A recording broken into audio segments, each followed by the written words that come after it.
The Rams suffered a key injury on defense. Who will replace him? When can we expect him back? We got week 11 winners and losers and new uniforms for the Rams in 2026. A complete overhaul. That's coming up next on Locked On Rams.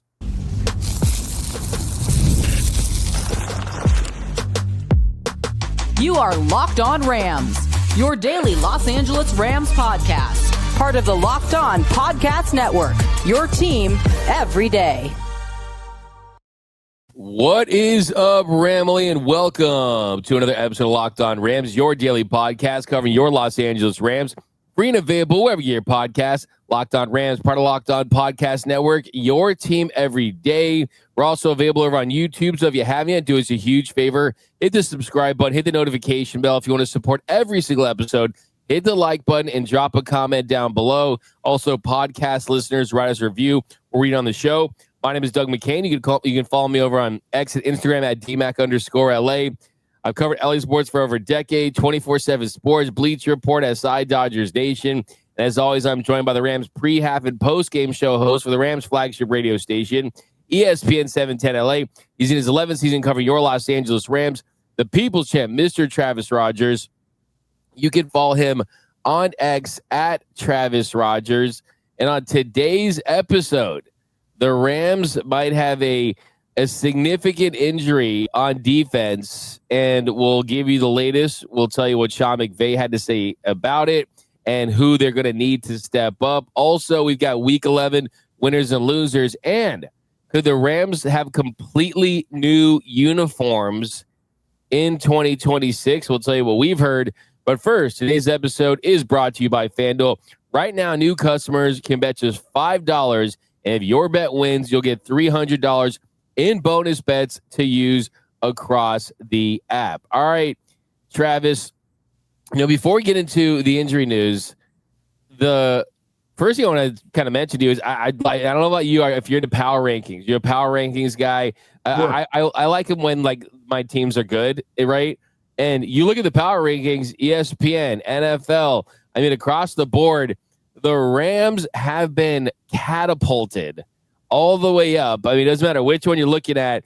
They are numero uno, number one on the power rankings. You got Rams 1, Eagles 2, Patriots, Drake May at number 3, Colts 4, Broncos 5. Just imagine if I told you that would be the Eagles, of course. Rams, I think teams are people are kind of high on, but imagine I told you that was going to be the top 5 after week 11, the power rankings. Yeah, that's a pretty wild list right there, especially with Indy in the middle of it and New England as close to the top as they are. I'm not surprised to find the Rams at the top of those lists. I think that coming into last week, both of us were saying it, that whoever won the Seattle LA game was going to be at the top of this list. Beating another 7-2 team is certainly a way to get a bunch of power ranking points. That they're ahead of Philly. I'd be sure. Okay. I think that, all the Rams fans here, all our everydayers know that the Rams went into Philadelphia and went toe to toe. And had they had any semblance of a kicking game, they probably leave there with a win. The Rams are really good. Just to paint with a super broad brush, they score a lot of points. They've got a really good quarterback. They've got a really good coach. They don't give up a ton of touchdowns. Their defense has been lights out. Their soft spot is that kicking game, to be sure. But I don't think anybody in the NFC would be like, hey, man, we'll take the Rams in a matchup. That's a team that I think everybody's looking to avoid right now because they're not only good, they're playing really well. Exactly. I think that's the biggest thing, too. It's just a good reflection of where this team's at. And this is where a lot of people that know ball, a lot of people that cover this team, they kind of felt that it was a possibility. So, yeah, it's good to see. No, I just remembered what I was going to ask you about. Did you see the video that they posted of the mentalist, Oz Perlman, that went inside the Rams team meeting? And some of the things he did was he pulled Matthew Stafford aside and he was like, okay, you're going to throw a pass to someone, who's it going to be? And he's like, okay, stand up. And he had Devante Adams standing up wearing a purple Taco Bell hoodie, by the way, which was awesome. And he's like, Devante Adams. And he turns around to Devante Adams. And then Devante Adams, he guesses the score of the game, who they're going to play in the Super Bowl. And he says, the Broncos, and he had him guess 2 players, and it was Kyron Williams and Kobe Durant, and he had the score as 23-14. It's just like mind-blowing thing. You saw Sean McVay's eyes like lighting up. I don't know, like where are we at on this this mentalist thing? And I don't know, did you get a chance to see that? I did see it, and I've seen this guy before. I've seen him show up in other places and do different things. And I'm not a big magician guy because I don't know how they do what they do, but I know that it's not magic. I just know that they've got a trick that I can't figure out that they're very good at executing. I don't know how this guy does what he does, man. It is weird. It is just bizarre that he could be as telepathic as he appears to be. But look, if he's seeing a future of a 23-14 Rams Super Bowl win, I am here for the magic for sure. I don't know how he does it, but it's pretty cool. Yeah, I just hope that McVay changed banks or changed pin numbers because, I mean, he like channel stuff. I will say this dude also did say the Jets were going to win the Super Bowl on Hard Knocks. So that's something you got to consider as well. But yeah, exactly. Right. And I just like the fact, though, teams bonding. And I like the fact that Matthew Stafford said Devante Adams because he could have said Puka Nacua, right? And it'd be, okay, that's the obvious choice. So it's almost like I'm like building up my Devante Adams connection, right? Oh, look, Doug, I swear to you, that is exactly what went through my mind. Like, it's one of those, like, okay, I could pick Puka because Puka's my guy and Puka's the guy that I throw the ball to over and over, but I'm still trying to get that connection between me and Davante. So I'm going to say Davante's name. The exact same thought went through my mind at that point. I was feeling that too. Okay, yeah. Let's get into the real serious news, kind of something light before some bad news, and that is that Quentin Lake, one of the big difference makers on defense for the Rams. Sean McVay said that he doesn't want to get too ahead of himself, but anytime, and we got to bring up the Dodgers for a second, anytime you hear the name Dr. Neil Elitrach linked with a player, 90+% of the time, it's not good. And it's an elbow injury, and he threw out the name IR as an injured reserve. So I think at the worst, it's injured reserve. No, at the best, it's injured reserve. At the worst, it's season ending. That's just kind of, I think, pretty easy to take away from the way that Sean McVay has been talking about this. Yeah, I went through the same thought process that you did, which is once you hear Dr. Elitrach's name, you're like, ugh, that's not good. They don't bring him in to put a Band-Aid on something, right? He's coming in here to do work and to try to put something back together. So that's a really tough piece of news for Quentin Lake and the Rams. If he does miss a lot of time or maybe the rest of the season, we will see. That's a big loss for the Rams. Like, this is a guy that the Rams have been putting in a position for the last couple of seasons to try to make him kind of the captain of that defense, the anchor of the defense. Maybe not the best player on the defense. That's probably always going to be Jared Verse as long as he's still doing what he's doing, but the guy that's kind of in control of the whole thing. And it felt, Doug, like this was the season that Quentin Lake was starting to do that. He was starting to get interceptions. He was starting to recover fumbles. He was starting to be a guy that you could tell was the leader of that group, that was setting the tone for that group. And to lose him, it's not just that you're losing a safety. It's not just losing an incredibly versatile player. You're losing the brain, the heart, the soul of that defense. It is a big deal. It's not, and I get it. The Rams have been very fortunate when it comes to injury health this season, and this is life in the NFL. You're going to lose guys all the time. That's the way that it goes. But this is a particularly tough blow for the Rams.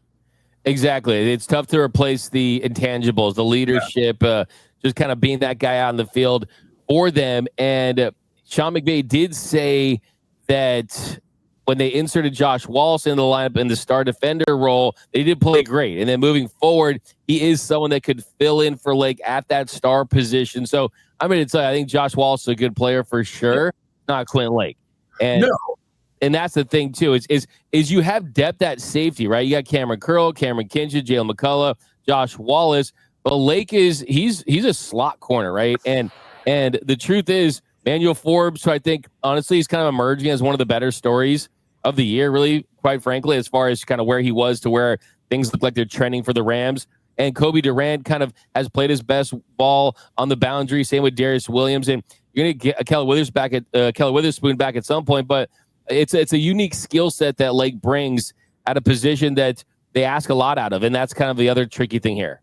It is. I keep going back to this, and this is one of the things that gives me a little bit of hope when it comes to this particular injury. And not that you wouldn't want to snap your fingers and bring Lake back as quickly as you can, but the Rams, when they have to utilize their depth, it's usually pretty good. And I think it's a great testament to Sean McVay, and perhaps even more so to his coaching staff, that the Rams are not, look, starters are starters for a reason. They're better players than their depth pieces. They're more experienced. They're more versatile. They might be better athletes, but those secondary guys, those depth pieces, a guy like Wallace, usually come in and are prepared. It's very rare where you'll see a Rams depth piece come in and they just seem overwhelmed and lost. They coach those guys up really, really well for when something like this does happen, they're able to slide in there and do it. I don't think he's going to have the same impact as Lake, but I also think there's a real opportunity to where, yes, you miss Lake, but it's not where you're like, okay, we're cooked now. We can't cover him with our next guy. I think Josh Wallace can certainly fill in and do a good enough job to keep the Rams kind of humming. Make no mistake though, Doug, this is a big loss. This is an important player to what the Rams do defensively, and to miss him for an extended period of time, if not the whole second half of the season, it's a big deal.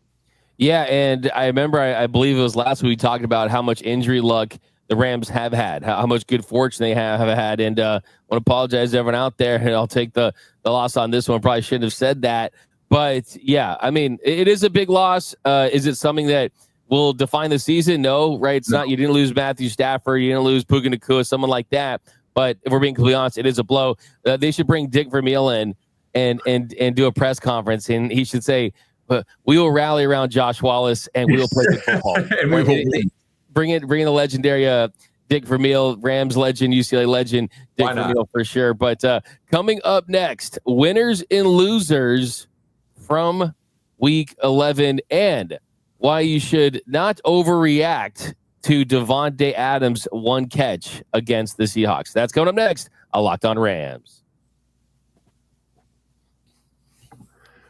The NBA season is back, and that means there's no better place to get in on all of that NBA action than FanDuel, the official sports betting partner of the NBA. Let's say you're stuck in traffic, you don't get home, right? And you miss the start of the game. Say you want to miss the start of the game, or you just don't want to place that bet yet. You want to see who's got that hot hand and then jump in at that point. FanDuel's got you covered. FanDuel, they have live bets on everything from who's going to score the next bucket to fourth quarter comebacks of your favorite team. Plus, you can put those things together, right? You can combine your live bets into a same game parlay for a shot at even bigger payouts. Who doesn't like that? Everybody likes that big payout. So keep every game exciting, especially when your team is making that late push and they're about to get you paid. Because right now, FanDuel is giving new customers $300 in bonus bets when your first $5 bet wins. So here's what you do. You go to FanDuel.com, you sign up, and you play your game with FanDuel, the official sports betting partner of the NBA.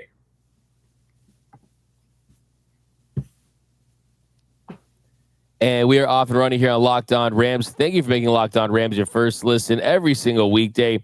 Free and available wherever you get your podcasts. Locked On Rams, part of Locked On Podcast Network, your team every day.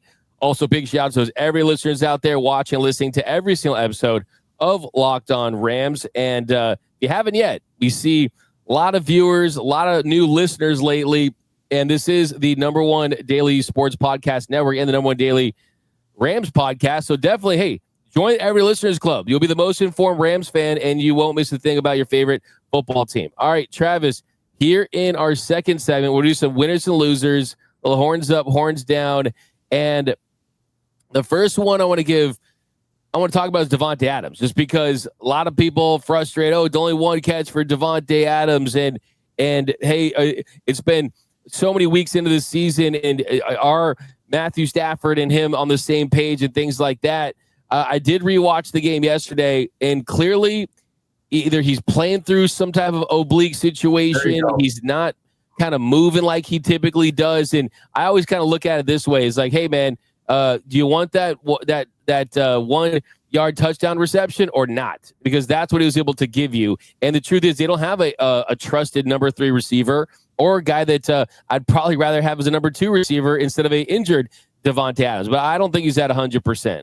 I think that's it right there, Doug. I think that he clearly, we saw it the week before where he kind of came up and had that thing in his back, the oblique or whatever that was, and you could tell it was affecting him the way that he was walking off the field there.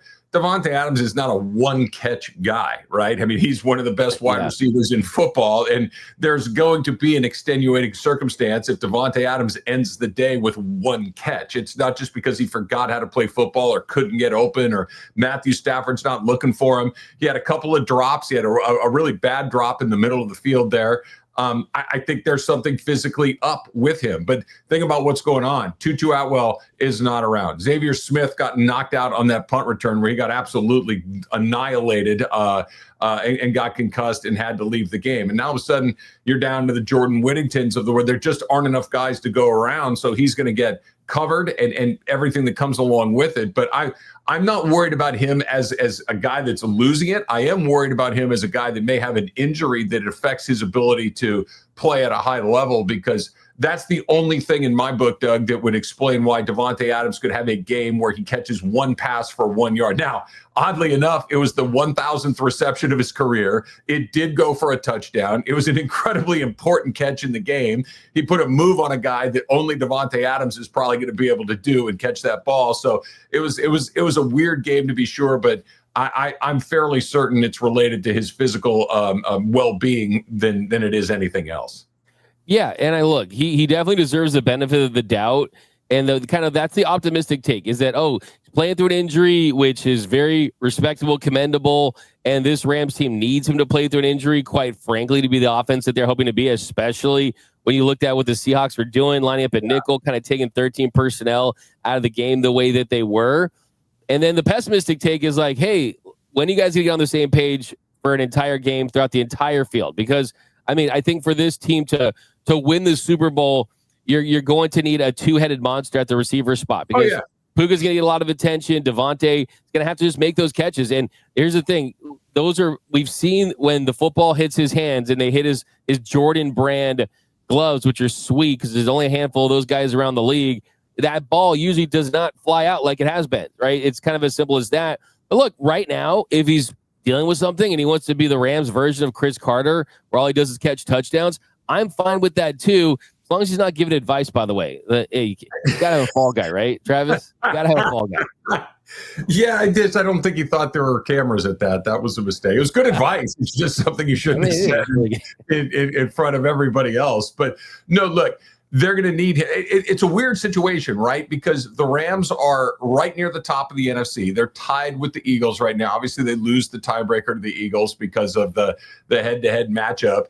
The Rams want to be at home. The Rams would love to have the bye. The Rams need to continue to win games. The game coming up this week against Tampa is, one of those games that could determine your seeding and everything else. And are you on the road or not? The Carolina game after that, maybe a little bit less so. You still have a couple with Arizona. You've got one with Atlanta later in the season. There's some opportunities for maybe some guys to rest, get healthy, however you want to call it. But right now, they need these guys. They need to keep winning these games against some of the other better teams in the NFC. So it's different than where they were in the previous seasons, where they're just racing like crazy to get into the playoffs. Now, we've seen them just get in and perform really well, but this is an opportunity that hasn't been available to them in many seasons to get a top seed, to be at home for, maybe more than just one round because you won the division. So I would expect them to continue to push, but you also have to balance that out with I was not doing a 6-7 thing right there, but you just have to kind of balance it out. I did.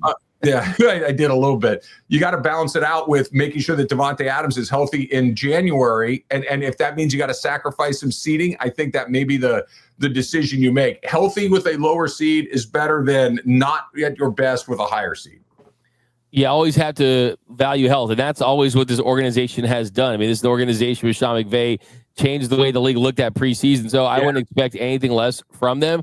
But I also think, too, kind of Davante Adams, he's a guy who likes to play. Like, he's a guy that he's durable. He's played throughout his career, even when he's kind of been nicked up a little bit. So I'm hoping it's kind of one of those things where you get the treatment, and then you just kind of start getting into a better spot physically. So, that's definitely something we're going to be looking at throughout this season, because once they're on the same page and Puka stays healthy and they're humming along, you're feeling really good about the receiving core, Matthew Stafford. Yeah, it's funny, D-Mac, because I go back and forth, and I'm not even quite sure where I land on this. We're sitting here on November 18th talking about this. Devante Adams leads the league in touchdown receptions. And yet, at the same time, it feels like Devante Adams and Matthew Stafford are still off by about this much, right? That it's good, but it's not great. I think, had you said, when they acquired Adams, is this what you wanted? It would be like, nah, it's close, but it's not exactly what I wanted. I would want a little bit more volume. You'd want a little bit more explosive plays, but you're getting in the end zone a ton. Puka's the guy that's kind of moving you down the field. Davante's the guy that's getting you in the end zone. It's pretty darn good, but it's just a little short of what I think the wildest dream is. There's still plenty of time. There's still, a whole month and a half, nearly 2 months of regular season football to come through. But the injury does throw a little bit of a wrench in that, just being able to work on that timing. Because going back a few weeks ago when they were in Baltimore, after they played the Ravens, they stayed there, they worked out, and Puka was unavailable before they were going to London. It was Stafford and Adams over and over again in practice, and it started to get a little better, and now you got a setback like this. Yeah, and he grades out really well. I mean, he grades out as the 8th best receiver in the NFL out of 85 qualified receivers. But to your point, though, it's just that receiving yards production that I think leaves you wanting more. He's 20th out of 85 with 569 yards, but double-digit TDs through week 11. Like, who wouldn't have signed up for that, right? I mean, and I do think that he's a vet and that he's pacing himself. And I expect him to play his best football when it matters most. So I definitely need to be key and critical to this team all season long. But other quick winner I want to show some love to is Poona Ford. And Poona Ford, I think one of the big reasons why they won that game. By the way, Poona Ford's real name is Kalen Nakia Ford, and that his nickname was Pooh for Winnie the Pooh. But he asked everyone at Texas to just call him Poona because he was kind of he wanted to grow up or something. But there's the origins of the Poona Ford nickname.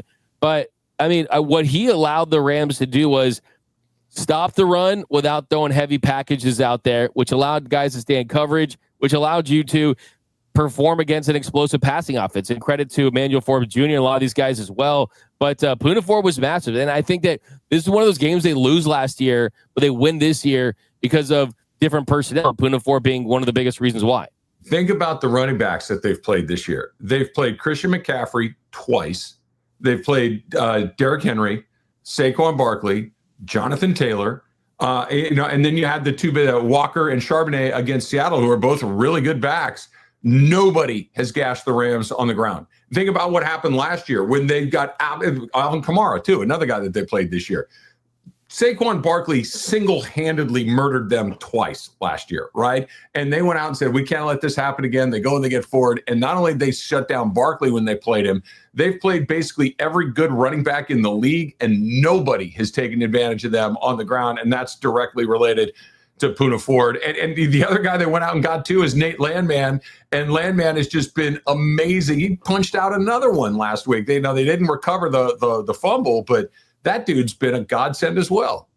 No doubt about it. Yeah, they hold Kenneth Walker to 4.2 average, 67 yards. Zach Charbonnet at 3.4 average, 37 yards. And it's not just the production on the counting stats. It changes what you can do as a defense. That's the biggest thing about it. So, yeah, absolutely give credit to the Rams for addressing a major problem this offseason. And so far, this deep into the season, it clearly looks like they've figured out how to stop the run and it's, most importantly, stop big explosive running backs. And those are the types you're going to see throughout the playoffs. But coming up next, we got more winners and losers and new uniforms for the Rams in 2026. That's coming up next on Locked On Rams.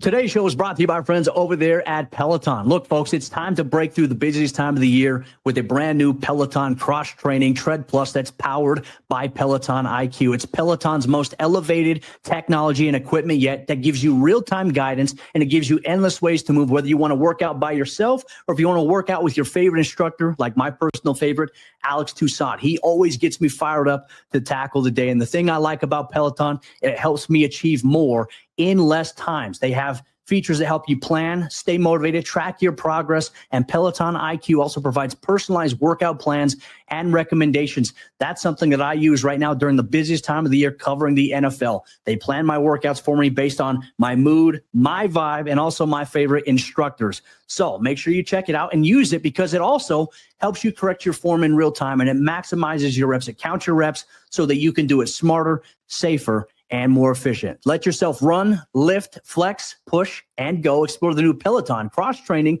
Tread Plus at onepeloton.com. And welcome back to Locked On Rams. Thank you for being Locked On Rams, your first listen every single weekday, free and available wherever you get your podcast. Locked On Rams, part of Locked On Podcast Network, your team every day. Is it me or does that dude kind of sound a little like Adam Schefter? He does sound like Adam right? Schefter. You're right. Watching so much Adam Schefter. Aiden from our guy Locked On Broncos. So, yeah, shout out to him. All right, so, Travis, I told you before the show that we talked about the uniforms yesterday, and then I talked about how my issues with that curl on the current ones and how I think the biggest upgrade of that was you actually had a smaller version of the curl brought back to the uniforms going the right direction.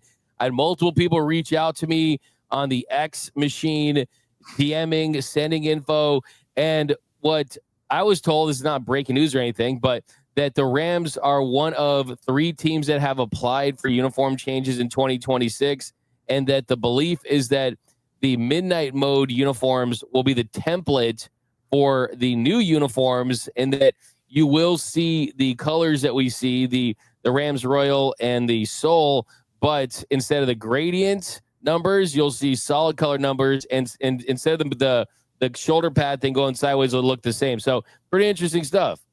Yeah, you and I both, Doug, we both love the classic Ram colors. We love the classic Ram horns. I think that, you know, they were the first ones to put a logo on the helmet. They were kind of out in front of that a million years ago, and they got it exactly right out of the chute. They really didn't mess with it they changed the colors from white to yellow to what they're on now and everything else, but it just looks really, really clean.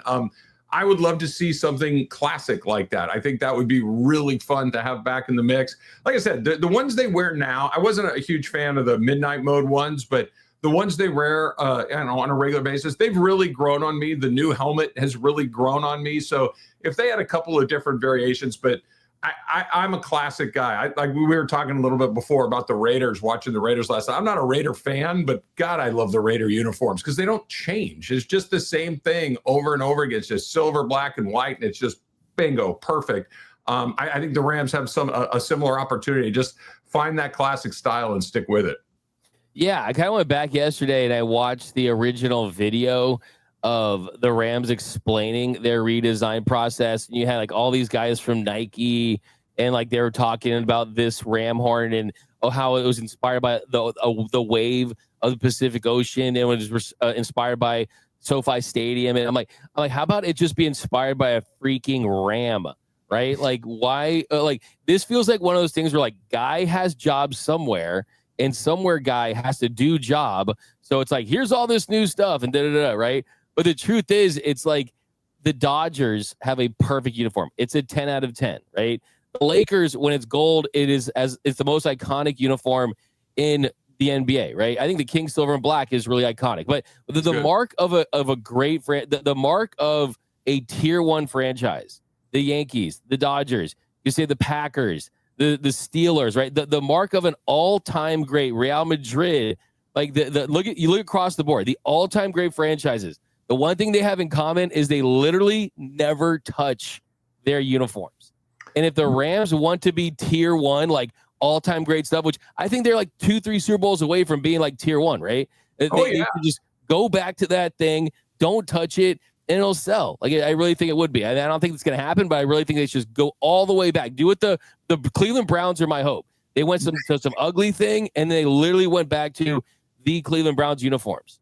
Yeah, look, you said it, though. Here's the problem. They sell, right? Every time a new one comes out. When I was going through SoFi Stadium to go to work on Sunday afternoon, there was a lot of midnight mode out there. There's a lot of current jerseys out there. There's some throwbacks out there. And when you start filling that place up with all these different options, people are going to buy them. And I get it. It's cool. I like a good jersey as much as the next guy. But I'm with you. I love classic. I always use this as an example. And again, our everydayers are going to be like, yeah, here they go. They're going to do the Dodgers again. Yes, I am. The Dodgers really never change. The Padres change every other year. It tells you all you need to know. It tells you all you need to know. The Dodgers come out in their uniform. The Padres are like, I don't know. What are they? Are they pink tonight? Yep, they're pink tonight. Hey, did they kind of try to follow the Dodger color palette for a few years? Yeah. Did they go back to those Taco Bell wrappers that they had back in the 80s? Yeah, they're going back to those. It's like they change it all the time. And if that's their identity, fine. But to your point, the Rams feel like a classic team, and they should have classic gear. I 100% agree. I mean, I hope someday they'll do it. Even if it's the original, the curl. Like, I think too, like the breaking of the helmet, where like, when someone said it looks like two crescent moons spooning, like that thing, like it's kind of one of those, I can't unsee that. You know what I mean? And I will say too, here's another thing that someone sent me too. Someone sent me a picture of a helmet from the Rydell factory, and it's like the current helmets a little bit. But it's the Ram thing isn't split, so it's like a little more like the full thing. Oh, okay. But there was a high school that actually did the metallic kind of look like the Rams have on their current ones, but with the old curl, and it looks totally modern. It looks totally fire. Like they're totally making a major mistake. Demoff and those guys are totally flubbing this. But I'd love to see that solid horn with the metallic finish. That'd be pretty cool. No, it looks super sick. But yeah, hey. They won the Super Bowl. Those uniforms, and also all that matters, right? That's all that matters, right? But I will say, I don't know his name. Like, I know this, Travis. I don't know his name. I kid you not. There is a user that has commented on every single one of our episodes, which I don't even know how many we're at, like 5 billion. I have no idea, right? He's commented on every single episode, and it's fix the Rams horns. Fix the Rams horns. And for some reason, he uses the party emoji. Like the one with the hat with the thing. I don't know why I use that, but every single episode, fix the Rams horns. Fix the Rams horns. It's crazy. This guy's insane, dude. Maybe he wants the Rams to put the little party emoji with the streamers and the little. Yes, that's what. For some reason, those. Maybe he thinks that's the horn or something. I don't even know, dude. I don't know. But shout out to that guy because it helps the engagement, and we appreciate that. But that's going to do it for this episode of Locked On Rams. My name is Doug McCain. You can follow me on X and Instagram at DMAC_LA. And you can follow the People's Champ, Mr. Travis Rogers, at Travis Rogers, and catch his radio show, DeMarco and Travis, in the afternoon, ESPN LA. Don't miss it. And until next time, whose house? It's Locked On Rams house.